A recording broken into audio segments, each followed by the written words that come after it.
الحمد لله نحمده ونستعينه ونستغفره ونستهديه ونؤمن به ونتوكل عليه ونعوذ بالله من شرور أنفسنا ومن سيئات أعمالنا من يهده الله فلا مضل له ومن يضلل فلا هادي له أشهد أن لا إله إلا الله وحده لا شريك له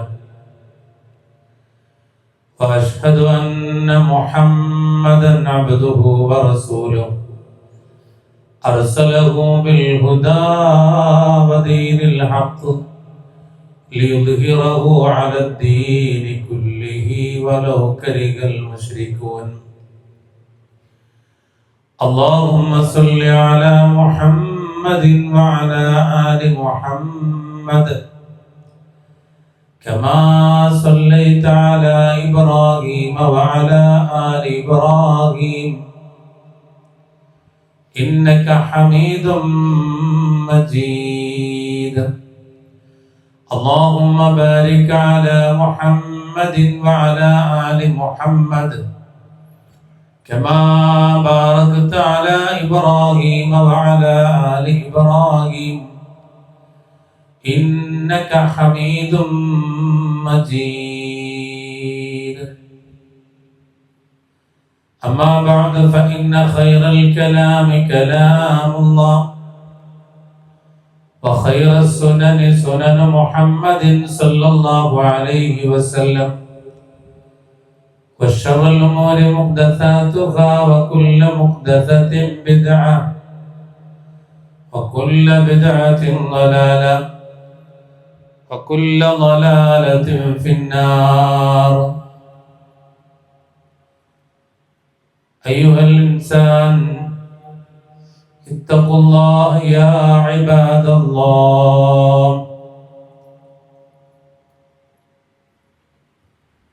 يا أيها الذين آمنوا اتقوا الله حق تقاته ولا تموتن إلا وأنتم مسلمون. يا أيها الذين آمنوا اتقوا الله وقولوا قولا سديدا يصلح لكم أعمالكم ويغفر لكم ذنوبكم ومن يطع الله ورسوله فقد فاز فوزا عظيما. أعوذ بالله من الشيطان الرجيم. ورفع أبويه على العرش وخروا له سجدا وقال يا أبت هذا تأويل رؤياي من قبل قد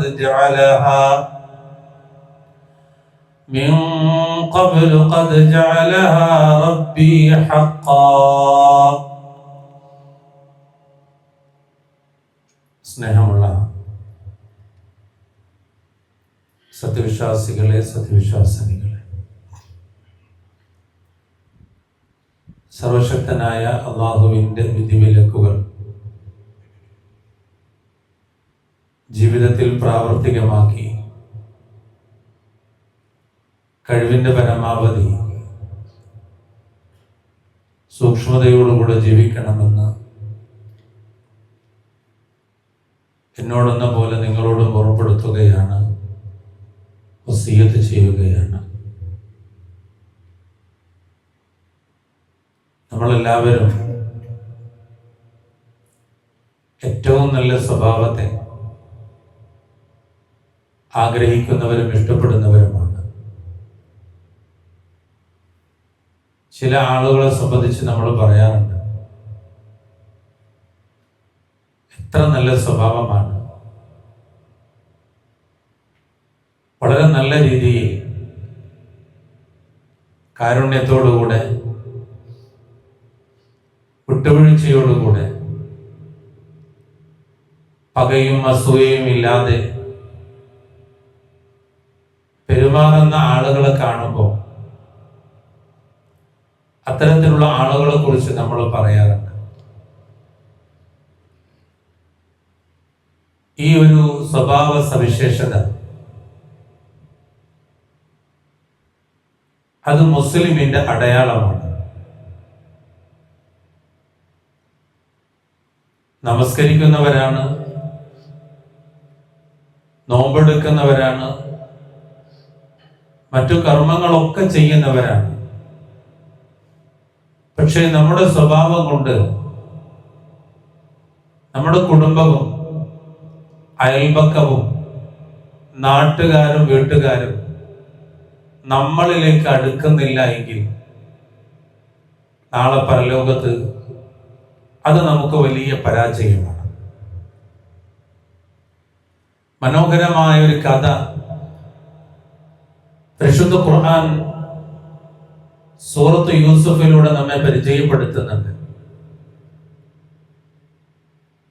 ഓരോ ചരിത്രങ്ങളും നമുക്ക് മാറ്റത്തിന് കാരണമാകണം. മഹാനായ യൂസുഫ് നബി അലൈഹിസ്സലാമിനോട് യാക്കൂബ് നബി അലൈഹിസ്സലാമിന്റെ മറ്റു മക്കൾ അല്ലെങ്കിൽ അദ്ദേഹത്തിന്റെ സഹോദരങ്ങൾ ചെയ്തുപോയ ആ ക്രൂരമായ പ്രവർത്തനങ്ങളെ കുറിച്ച് നമുക്കറിയാം. അതിനവരെ പ്രേരിപ്പിച്ചത് അസൂയയാണ്. യൂസഫ് എന്ന ആ ചെറിയ കുട്ടിയെ ഇല്ലാതാക്കിയാൽ പിന്നെ യൂസുഫിന്റെ സ്നേഹം മുഴുവനും നമുക്ക് കിട്ടുമെന്ന വളരെ തെറ്റായ ചിന്തയാണ് യൂസുഫിനെ നശിപ്പിക്കാൻ അവർ തീരുമാനിച്ചത്. ഞാൻ ആ കഥയിലേക്ക് ചരിത്രത്തിലേക്ക് കടക്കുന്നില്ല. നമുക്കറിയാം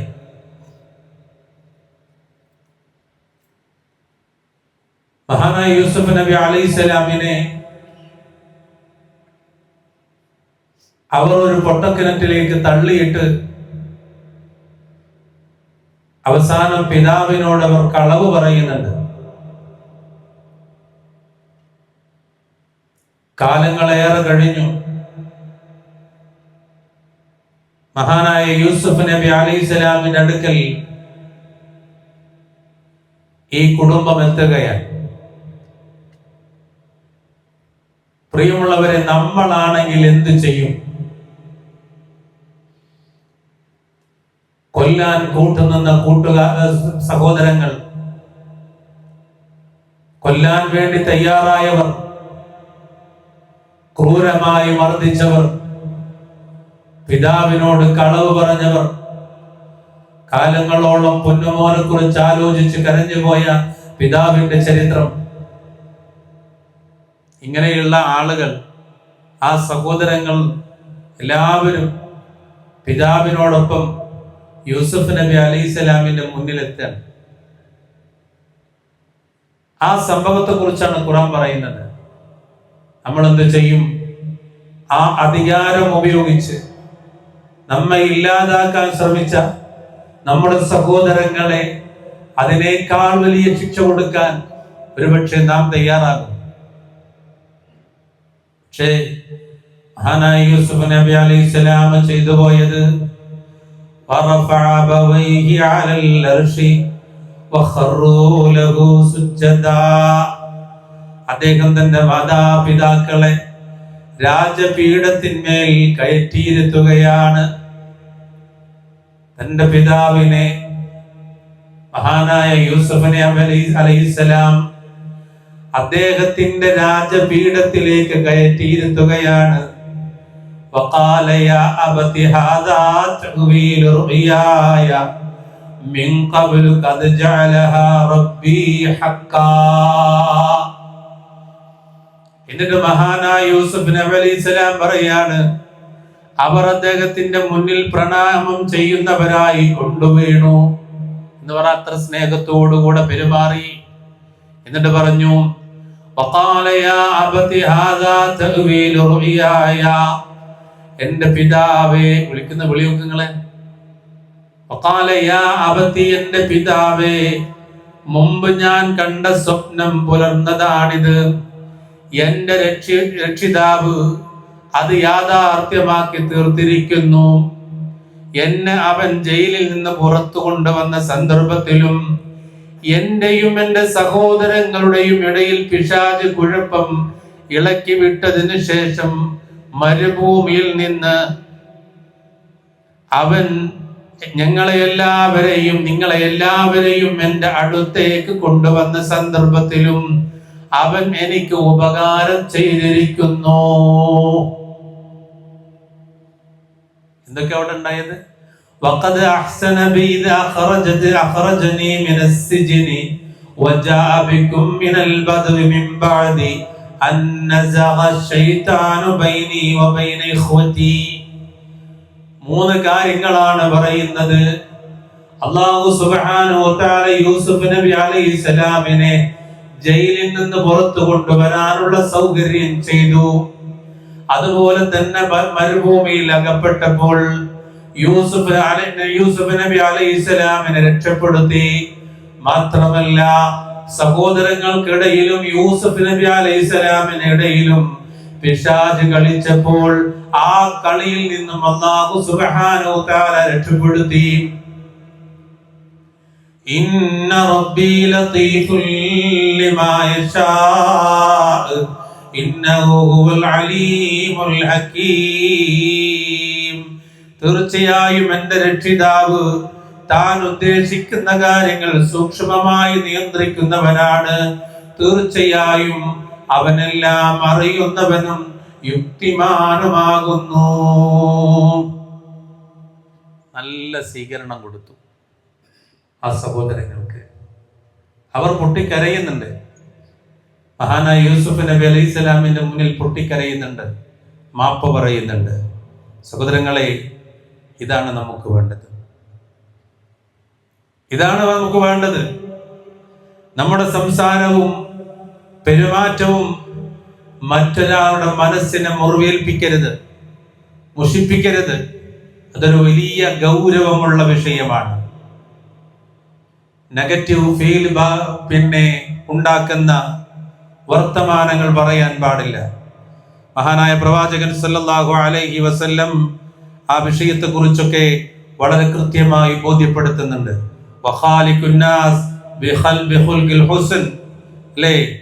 നിങ്ങൾ വെറുത്തു പോകുന്ന രീതിയിൽ ഒരിക്കലും ഇടപെടാൻ പാടില്ല. എല്ലാവർക്കും ഇഷ്ടമുള്ള രീതിയിലാണ് നമ്മൾ ഇടപെടേണ്ടത് എന്ന് മഹാനായ പ്രവാചകൻ സല്ലല്ലാഹു അലൈഹി വസല്ലമ നമ്മെ ബോധ്യപ്പെടുത്തുകയാണ്.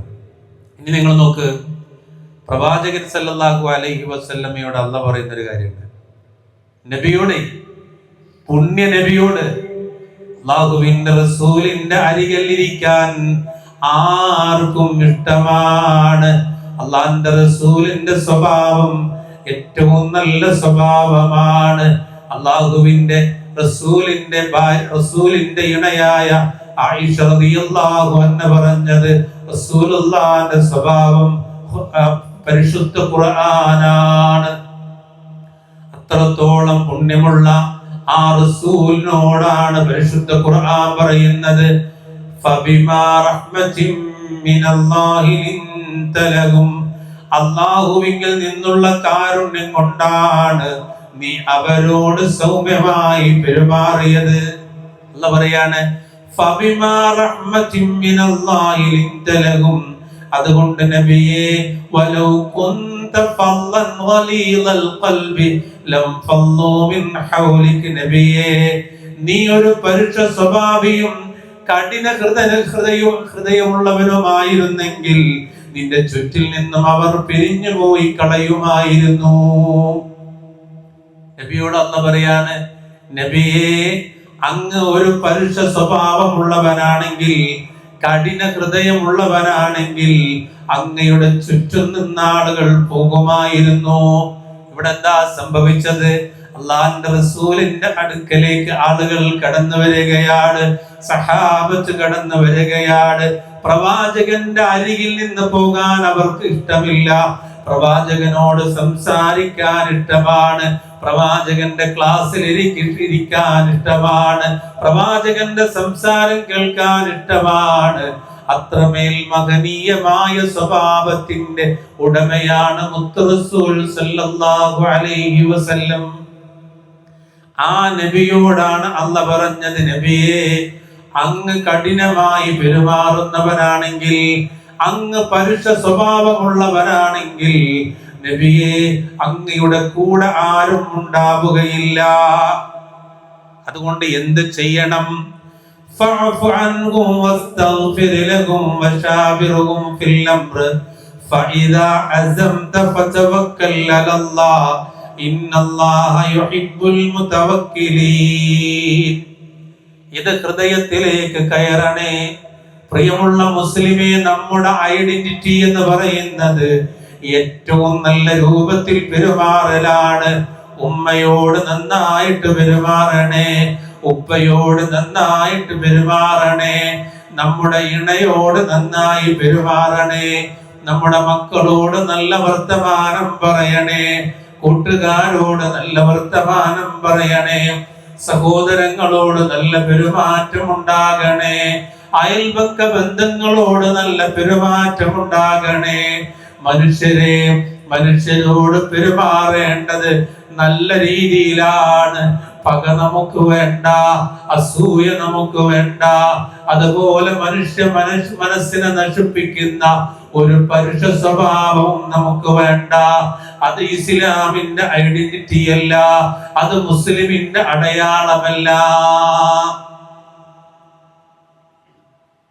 അല്ലാഹു സുബ്ഹാനഹു വ തആല അങ്ങനെ ജീവിക്കാൻ തൗഫീഖ് ചെയ്യുമാറാകട്ടെ.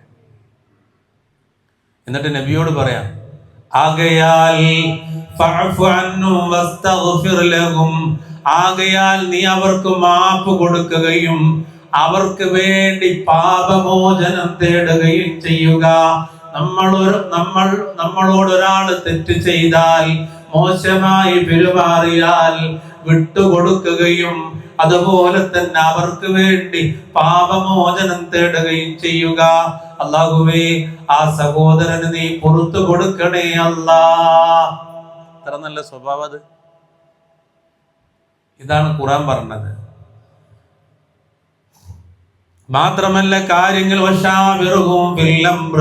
കാര്യങ്ങളിൽ നീ അവരോട് കൂടിയാലോചിക്കുകയും ചെയ്യുക. കണ്ടോ, കൂടിയാലോചന നല്ലതാണ്. ഏകാധിപത്യം എവിടെയും പറ്റൂല, കുടുംബത്തിലും പറ്റൂല, എവിടെയും പറ്റൂല. നമ്മൾ പരസ്പരം കൂടിയാലോചനകൾ ഉണ്ടെങ്കിൽ നല്ല നല്ല തീരുമാനങ്ങൾ എടുക്കാൻ പറ്റും. അല്ലാഹു സുബ്ഹാനഹു വ തആല അതിനെ തൗഫീഖ് ചെയ്യുമാറാകട്ടെ. എന്നിട്ട് പറയാണ്, എന്തെങ്കിലും പരിശുദ്ധ ഖുർആൻ പറയുന്ന ഒരു കാര്യം, ഇന്നല്ലാഹ യുഹിബ്ബുൽ മുതവക്കിലീൻ. അല്ലെ, കാര്യങ്ങൾ എന്തുണ്ടെങ്കിലും നിങ്ങൾ അല്ലാഹുവിൽ തവക്കുൽ ചെയ്യേ. അല്ലാഹു സുബ്ഹാനഹു വ തആല എന്ത് ചെയ്യും? നിങ്ങളെ ഇഷ്ടപ്പെടും. എന്ത് പ്രയാസം വന്നാലും ഫൈദാ അസംത ഫതവക്കൽ അലല്ലാഹ് ഇന്നല്ലാഹ യുഹിബ്ബുൽ മുതവക്കിലീൻ എന്നാണ്. അല്ലാഹുവിലാണ് തവക്കുൽ ചെയ്യേണ്ടത്. തവക്കുൽ ചെയ്താൽ അല്ലാഹു സുബ്ഹാനഹു വ തആല നമ്മെ ഇഷ്ടപ്പെടും. അതുകൊണ്ട് നമ്മുടെ പെരുമാറ്റം നന്നാകണം, അതേപോലെ നമ്മുടെ സംസാരം നന്നാകണം. അല്ലാഹു സുബ്ഹാനഹു വ തആല അതിനെ തൗഫീഖ് ചെയ്യുമാറാകട്ടെ. ഒരുപാട് കാര്യങ്ങൾ പറയുന്നുണ്ട്, ഒരുപാട് കാര്യങ്ങൾ ഇസ്ലാം പഠിപ്പിക്കാൻ. നോക്കൂ, നിങ്ങൾ രണ്ട് ആളുകൾ മാറിയിരുന്ന് സംസാരിക്കുമ്പോൾ അനുവാദം ചോദിക്കാതെ അവിടേക്ക് കയറിപ്പോകരുതെന്നാണ്.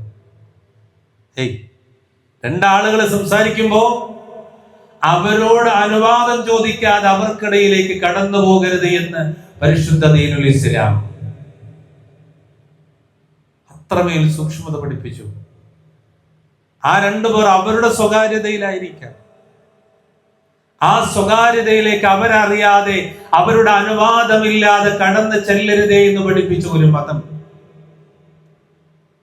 സ്വന്തം മാതാവിന്റെ പിതാവിന്റെ കിടപ്പറയിലേക്ക് അവരറിയാതെ, അവരുടെ റൂമിന്റെ വാതിൽ മുട്ടാതെ, അതുപോലെ അനുവാദം ചോദിക്കാതെ കടന്നു പോകരുതേ എന്ന് പഠിപ്പിച്ച മതം ഇസ്ലാം. ഓടിച്ചെല്ലാൻ പറ്റൂല. കാര്യം നമ്മൾ മക്കളാണ്, മകനാണ് മകളാണ്, ശരിയാ. കുട്ടികളെ പഠിപ്പിക്കണം. ഉപ്പാന്റെ ഉമ്മാന്റെ അനുവാദമില്ലാതെ, അനുവാദം ചോദിക്കാതെ റൂമിലേക്ക് കടന്നു വരരുത്. ഒരുപക്ഷെ നമ്മുടേതായ ആ മനോഹരമായ നിമിഷത്തിന്റെ സമയങ്ങളിലേക്കായിരിക്കും അവർ പെട്ടെന്ന് കടന്നു വരുന്നത്. അത് സംഭവിക്കരുത്. അത്രമേൽ സൂക്ഷ്മത പഠിപ്പിച്ചു പരിശുദ്ധ ഖുർആൻ. പിന്നെ അല്ലാഹുവിന്റെ റസൂൽ പഠിപ്പിക്കുകയാണ്, ഇൻ കുൻതും തലാതൻ ഫലാ യതനാജാ ഇത്നാനി ദൂനൽ ആഖർ ഹത്താ തഖ്തലിതു ബിന്നാസ് മിൻ അജ്ലി അൻ യുഹ്ദിന. നിങ്ങൾ മൂന്നാളുകൾ ഉണ്ടാകുമ്പോ അതിൽ രണ്ടാളുകൾ സ്വകാര്യം പറയുന്ന അവസ്ഥ ഉണ്ടാവരുത്. അങ്ങനെ ഉണ്ടാവാറുണ്ട്. ഇതൊന്നും നല്ല സ്വഭാവമല്ല.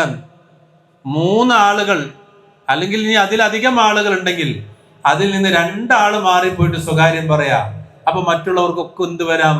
നെഗറ്റീവ് തോട്ട് വരാം. അത് ഉണ്ടാവരുത്. നെഗറ്റീവ് ഫീലിംഗ് ഉണ്ടാകാം, അത് ഉണ്ടാവരുത്. എത്ര നല്ല മോട്ടിവേഷനാണ് ഇസ്ലാം തരുന്നത്. എത്ര നല്ല മോട്ടിവേഷനാണ് ഇസ്ലാം തരുന്നത്.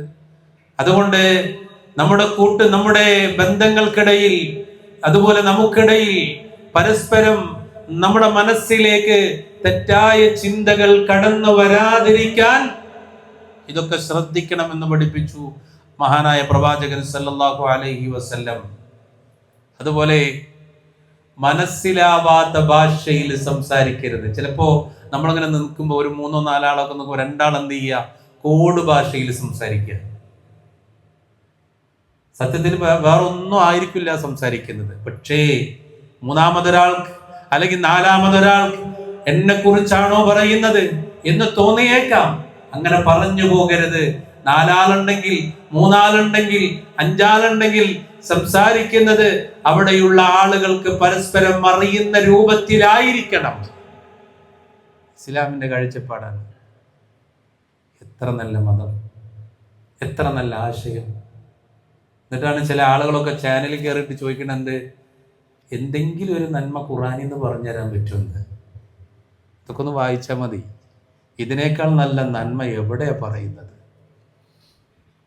അല്ലാഹു സുബ്ഹാനഹു വ തആല തിരിച്ചറിവ് കൊടുക്കട്ടെ എന്ന് നമുക്ക് പ്രാർത്ഥിക്കാം. അതുകൊണ്ട് ഈ കാര്യങ്ങളൊക്കെ വളരെയധികം ശ്രദ്ധിക്കണം. പ്രത്യേകിച്ച് കുടുംബങ്ങളിൽ. ഈ കുടുംബത്തെ പ്രശ്നം വരാൻ കാരണം ഇതൊക്കെയാണ്. അവിടെ 3-4 ആളുകളൊക്കെ ഉണ്ടാവും. ആ സമയത്ത് 2 ആൾ മാറി നിന്ന് സംസാരിക്കുമ്പോൾ എന്ത് ചെയ്യും? 3-ാമത്തെ ആൾക്ക് ഫീൽ ചെയ്യും. ആ ഫീൽ ചെയ്ത് 4-ാമത്തെ ഒരാളോട് പറയും. 4-ാമത്തെ ആൾ ഈ 2 ആളോട് പറയും. ഇങ്ങനെയാണ് ഈ പ്രശ്നങ്ങൾ ഉണ്ടാകുന്നത്. അത് ഉണ്ടാവരുത്. പരിശുദ്ധ ഖുർആൻ അത് പഠിപ്പിക്കുന്നു. പ്രവാചകൻ സല്ലല്ലാഹു അലൈഹി വസല്ലം പഠിപ്പിക്കുന്നു. ഒരുപാട് കാര്യങ്ങൾ പഠിപ്പിക്കുന്നുണ്ട്. ഇൻഷാ അല്ലാഹ് നമുക്ക് വിശദീകരിക്കാം. അല്ലാഹു സുബ്ഹാനഹു വ തആല അതിനെ തൗഫീഖ് ചെയ്യുമാറാകട്ടെ.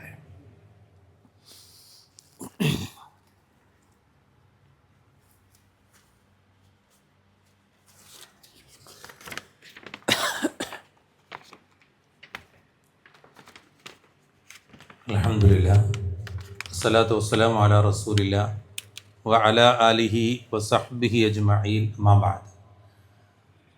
ഊസിക്കും സാനിയം ബിത്തഖ്വല്ലാഹ്. അല്ലാഹുവിനെ ഒരിക്കൽ കൂടി സൂക്ഷിക്കണമെന്ന് ഓർമ്മപ്പെടുത്തുകയാണ്, ഉപദേശിക്കുക. കുറേയേറെ കാര്യങ്ങൾ അല്ലാഹുവിൻ്റെ റസൂൽ വിശദീകരിക്കുന്നുണ്ട്. ഇൻഷാ അല്ലാഹ് അല്ലാഹു തൗഫീഖ് ചെയ്യുകയാണെങ്കിൽ അടുത്ത ഖുത്ബകളിലൂടെ നമുക്ക് വിശദീകരിക്കാം. അല്ലാഹു തൗഫീഖ് ചെയ്യുമാറാകട്ടെ. 1-2 കാര്യങ്ങൾ ഓർമ്മപ്പെടുത്താണ്. ഈ കാലഘട്ടത്തിൽ മദ്രസ പഠനം അത് വളരെ അനിവാര്യമാണ്. ഈ പറഞ്ഞ വിഷയങ്ങളൊക്കെ പഠിക്കുന്നത് മദ്രസയിൽ നിന്നാണ്. ഒരു കുട്ടിയുടെ സ്വഭാവ രൂപീകരണത്തിന് മദ്രസ കാരണമാകുന്നുണ്ട്. ഭൂരിഭാഗവും വീട്ടിൽ നിന്നാണ് പഠിക്കേണ്ടത്, ബാപ്പയിൽ നിന്നും ഉമ്മയിൽ നിന്നും. അതിൻ്റെ ബാക്കി ഒരു ജീവിതത്തെ എങ്ങനെ മുന്നോട്ട് നന്നായിട്ട് കൊണ്ടുപോകണം എന്നൊരു പ്രാക്ടീസ് നൽകുന്നത് മദ്രസയിൽ നിന്നാണ്. അവിടുന്ന് അവർ പഠിക്കട്ടെ. റസൂലുള്ളാഹിന്റെ നല്ല സ്വഭാവം അവർ പഠിക്കട്ടെ. സഹാബത്തിന്റെ സ്വഭാവം അവർ പഠിക്കട്ടെ. പരിശുദ്ധ ഖുർആനിൽ പറഞ്ഞ യൂസുഫ് നബി അലൈഹിസ്സലാമിനെ പോലുള്ള ആ പ്രവാചകന്മാരുടെ സ്വഭാവത്തെ കുറിച്ച് അവർ പഠിക്കട്ടെ. ഒരു വീട്ടിൽ എങ്ങനെ പെരുമാറണമെന്ന് അവർ പഠിക്കട്ടെ. അതിന് ഞാനൊരു ഒരു ഹദീസ് പറയാം. വീട്ടുകാർക്ക് മുഷിപ്പുണ്ടാക്കുന്ന രൂപത്തിൽ ഒരു വീട്ടിൽ ഇങ്ങനെ കുറേ നേരം ഇരിക്കാൻ പാടില്ല. അങ്ങനെ ഉണ്ടല്ലോ, ഒരു വീട്ടിൽ പോയാൽ ആവശ്യം കഴിഞ്ഞാൽ അവിടെ നിന്ന് പോരണം. അതിന് ആ വിഷയത്തിൽ വരെ ഹദീസ് ഉണ്ട്. ودخل رجل على النبي صلى الله عليه وسلم فطال الجلوس فخرج النبي صلى الله عليه وسلم. പ്രവാചകന്റെ വീട്ടിലേക്ക് ഒരാൾ കയറി വന്നു, റസൂലുള്ളാഹിനോട് സംസാരിച്ചു. കുറെ നീണ്ട സമയം അവിടെ അങ്ങനെ ഇരുന്നു. റസൂലുള്ളാഹിക്ക് വേറെയും ചില കാര്യങ്ങളുണ്ട്.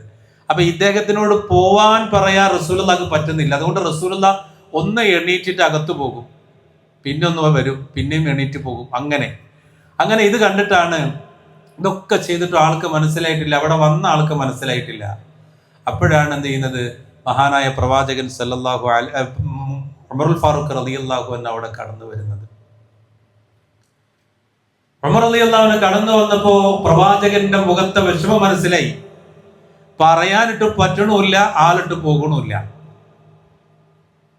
അപ്പോ ആ മനുഷ്യനോട് ഉമറുൽ ഫാറൂഖ് റളിയല്ലാഹു അൻഹു പറഞ്ഞു. ഉമർ റളിയല്ലാഹു അൻഹു പിന്നെ കാര്യം എന്താണെന്ന് വെച്ചാൽ മുഖത്ത് നോക്കി അങ്ങ് പറയും, നീ ഇവിടെ തന്നെ ഇരുന്ന് പ്രവാചകനെ ബുദ്ധിമുട്ടിച്ചല്ലോ. കാര്യം കഴിഞ്ഞിട്ടുണ്ട്, ആവശ്യം കഴിഞ്ഞിട്ടുണ്ട്.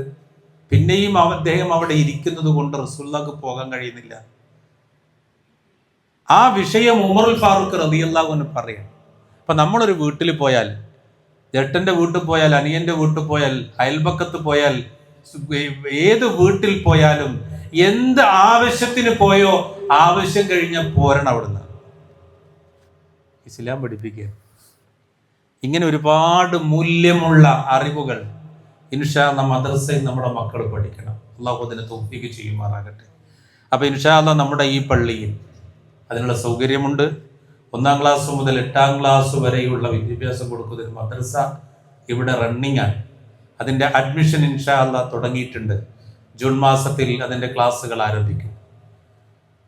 അള്ളാഹുവിൻ്റെ അപാരമായ അനുഗ്രഹം കൊണ്ട് അത് നടത്തുന്ന അല്ലെങ്കിൽ മുന്നോട്ട് കൊണ്ടുപോകാൻ കഴിയുന്ന ആളുകൾ ഇവിടെയുണ്ട്. അവിടേക്ക് നമ്മളെ മക്കളെ ഒന്ന് എത്തിക്കാമെന്ന് മാത്രമേ ഉള്ളൂ. അപ്പം അതുകൊണ്ട് ഈ മദ്രസ സംവിധാനത്തിലേക്ക് നിങ്ങളുടെ മക്കളെ എത്തിക്കാൻ നിങ്ങൾ തയ്യാറാകണം. അതിനുള്ള വാഹന സൗകര്യം വരെ ഏർപ്പെടുത്തിയിട്ടുണ്ട്.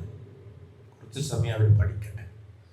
പഠിച്ചാൽ മാത്രം പോരാ. രക്ഷിതാക്കൾ എന്ന നിലയ്ക്കൊരു ഉത്തരവാദിത്തം, എന്താ മദ്രസയെന്ന് പഠിച്ചെന്നൊക്കെ ഒന്ന് ചോദിക്കണം. എന്നാലേ ഇത് ഗുണം ഉണ്ടാവുള്ളൂ. ഇന്നെന്താ പഠിച്ചത്? ഇന്ന് നിസ്കാരത്തെ കുറിച്ച് പഠിച്ചു. എന്താ നിസ്കാരത്തെ കുറിച്ച് പഠിച്ചത്? നിസ്കാരത്തിന്റെ ഫറളുകൾ, വാജിബാത്തുകൾ, സുന്നത്തുകൾ ആണോ? ഒന്ന് എനിക്കൊന്ന് പറഞ്ഞു തന്നെ. രാത്രി സമയത്ത് അങ്ങോട്ടും ഇങ്ങോട്ടും ഒന്ന് സംസാരിക്കുക. അത് കുട്ടികളുടെ മനസ്സിൽ എന്ത് ചെയ്യും? അത് പതിഞ്ഞു കിടക്കും. അവർക്കൊരു ഇഷ്ടമുണ്ടാകും, സ്നേഹമുണ്ടാകും, പഠിക്കാൻ താല്പര്യമുണ്ടാകും. അപ്പൊ ആ രീതിയിൽ ഇൻഷാ അല്ലാഹ് നമ്മുടെ കുട്ടികളെ ഉപയോഗപ്പെടുത്താൻ, അവർ പഠിക്കുന്നത് എന്താണെന്ന് കൂടെ മനസ്സിലാക്കാൻ നമ്മുടെ ഉമ്മമാര് അതുപോലെ പിതാക്കന്മാര് തയ്യാറാകണം. ഇൻഷാ അല്ലാഹ് അതൊക്കെ ഒരു പാരന്റിങ് ക്ലാസ്സിലാണ് അത് കൃത്യമായിട്ട് പറയേണ്ടത്. അല്ലാഹു സുബ്ഹാനഹു തആല ക്ലാസ്സിലൊക്കെ പങ്കെടുക്കാനും നമുക്ക് തൗഫീഖ് ചെയ്യുമാറാകട്ടെ. രക്ഷിതാക്കൾ എന്ന നിലക്ക് ഇൽമ പഠിക്കാൻ അല്ലാഹു തൗഫീഖ് ചെയ്യുമാറാകട്ടെ. മറ്റൊരു കാര്യം, വിദ്യാർത്ഥി സമ്മേളനമാണ്. കഴിഞ്ഞ ഖുതുബയിൽ വിശദമായി തന്നെ ആ വിഷയം സംസാരിച്ചിട്ടുണ്ട്. പെരിന്തൽമണ്ണയിൽ ഈ മാസം 11-ാം തീയതിയാണ് നടക്കുന്നത്. വിപുലമായി എല്ലാ കേരളത്തിന്റെ അങ്ങോളം ഇങ്ങോളമുള്ള പ്രദേശങ്ങളിൽ വിദ്യാർത്ഥികൾക്ക് ആ ഒരു നേർവഴിയുടെ സന്ദേശം എത്തിച്ചു കൊടുക്കുന്നതിന് വേണ്ടി മയക്കുമരുന്ന് ഉപയോഗിക്കാത്ത, പിതാവിനോട് സ്നേഹമുള്ള, മാതാവിനോട് സ്നേഹമുള്ള, നാടിനെ സ്നേഹിക്കുന്ന നല്ലൊരു കുട്ടിയായി വാർത്തെടുക്കാനുള്ള പ്രയത്നമാണ് ഇൻഷാ അല്ലാഹ് ഈ വലിയ സമ്മേളനത്തിലൂടെ അതിന്റെ പ്രവർത്തകർ കാഴ്ചവെക്കുന്നത്. ഊണും ഉറക്കവും ഇല്ലാതെ കേരളത്തിന്റെ പല ഭാഗങ്ങളിലായി, അതുപോലെ തന്നെ കേരളത്തിന്റെ അകത്തും പുറത്തുമായി അവർ പ്രവർത്തിച്ചു കൊണ്ടിരിക്കുകയാണ്. അതുകൊണ്ട് നമ്മുടെ വീട്ടിൽ അതുപോലൊരു വിദ്യാർത്ഥി ഉണ്ടെങ്കിൽ ഇൻഷാ അല്ലാഹ് ആ ഒരു 11-ാം തീയതി അവരവിടെ പോകട്ടെ. തീർച്ചയായിട്ടും അതിൻ്റെ ഒരു ഗുണം അവർക്കുണ്ടാകും. അത് അള്ളാഹുവിന്റെ ദീന് പഠിക്കുന്നവർക്ക് അള്ളാഹ് നൽകുന്ന ഒരു ഉറപ്പാണ്. ആ ഉറപ്പ് സ്വീകരിച്ച് നമ്മുടെ മക്കൾ അതിലേക്ക് എത്തിക്കുക. അള്ളാഹു സുബ്ഹാനഹു തആല അതിനും തൗഫീഖ് ചെയ്യുമാറാകട്ടെ. അള്ളാഹുവെ, ഞങ്ങൾ വന്നുപോയി ചെറുതും വലുതുമായ പാപങ്ങളെ നീ പൊറുക്കണേ റഹ്മാനേ. അള്ളാഹുവെ, ഞങ്ങളൊന്ന് മരണപ്പെട്ടു പോയവർക്ക് നീ മഗ്ഫിറത്തും റഹ്മത്തും പ്രദാനം ചെയ്യണം റഹ്മാനേ. അള്ളാഹുവെ, നല്ല സ്വഭാവത്തോടെ ജീവിക്കാൻ തൗഫീഖ് നൽകണം റഹ്മാനേ. അള്ളാഹുവെ, ഞങ്ങളുടെ സ്വഭാവത്തെ ഇഷ്ടപ്പെടുന്നവരുടെ കൂടെ ജീവിക്കാൻ തൗഫീഖ് നൽകണം റഹ്മാനേ. അള്ളാഹുവെ, മുസ്ലിമായി മുഅ്മിനായി ജീവിക്കുവാനും നിന്റെ വിളിക്ക് ഉത്തരം നൽകുവാനും ഞങ്ങൾക്ക് നീ തൗഫീഖ് നൽകണം റഹ്മാനെ. അല്ലാഹുവേ, ഞങ്ങളുടെ പ്രിയപ്പെട്ട മാതാപിതാക്കൾക്ക് ദീർഘായുസ്സും ആഫിയത്തും നൽകണം റഹ്മാനെ. അല്ലാഹുവേ, അവർ ഞങ്ങളുടെ സ്വർഗമാണ്. അല്ലാഹുവേ, അവരെ സംരക്ഷിച്ചിട്ടില്ലെങ്കിൽ അവർ ഞങ്ങളുടെ നരകവുമാണ്. അല്ലാഹുവേ, സ്വർഗം കിട്ടുന്ന രൂപത്തിൽ അവരെ സംരക്ഷിക്കാനും സ്നേഹിക്കാനും അവരോടൊപ്പം ചേർന്ന് നിൽക്കാനും നിങ്ങൾക്ക് തൗഫീഖ് നൽകണം റഹ്മാനെ. അല്ലാഹുവേ, ശാരീരികമായും മാനസികമായും പ്രയാസപ്പെടുന്ന ഒരുപാട് ആളുകളുണ്ട്.